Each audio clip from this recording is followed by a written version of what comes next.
দুপুরে একটি মর্মান্তিক ঘটনা ঘটে এই ঠিক মাঠের মধ্যে। সেখানে আসলে একটি পুকুর পাড়ে বোরিং করার জন্য টেস্ট করা হয়েছিল যে 30 থেকে 40 ফিটের একটি গর্ত। সেই গর্তে 2 বছরের একটি শিশু সাদিদ যার নাম, তিনি আসলে পড়ে যান।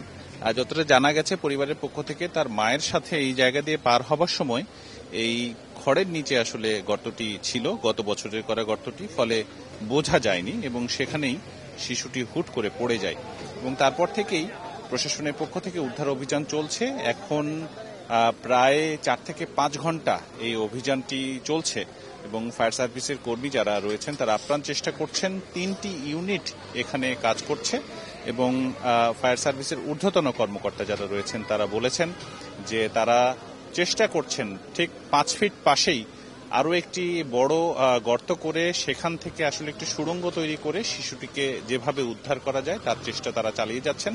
এখানে উপজেলা প্রশাসন, অ্যাম্বুলেন্স থেকে শুরু করে, আলো থেকে শুরু করে সার্বিকভাবে তারা সাহায্য করে যাচ্ছেন এবং আপনারা নিশ্চয়ই দেখতে পাচ্ছেন ফায়ার সার্ভিসের পক্ষ থেকে গর্তের ভেতরে আলো এবং পর্যাপ্ত বাতাস, যাতে অক্সিজেনের কোনো স্বল্পতা না হয় সেজন্য চেষ্টা করা হচ্ছে।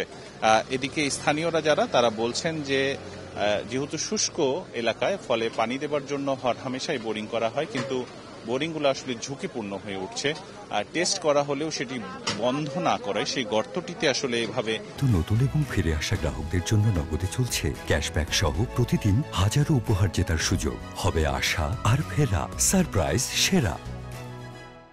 শিশু পড়ে যাচ্ছে এবং তারপরে তাকে তোলার জন্য আপ্রাণ চেষ্টা করা হচ্ছে। আমরা জানতে চেয়েছিলাম ফায়ার সার্ভিসের কাছে যে শিশুটিকে আসলে কতক্ষণ নাগাদ উদ্ধার করা যেতে পারে বা আসলে তার কি অবস্থা এখন। তারা বলছেন যে তারা প্রশাসনের ঊর্ধ্বতনদের যে আদেশ, সে আদেশটি হলো শিশুটিকে অবশ্যই জীবিতভাবে উদ্ধার করতে হবে এবং তার সবকিছুই আপ্রাণ চেষ্টা চালিয়ে যাচ্ছেন প্রশাসনের কর্মকর্তাগণ এবং ফায়ার সার্ভিসের কর্মীরা।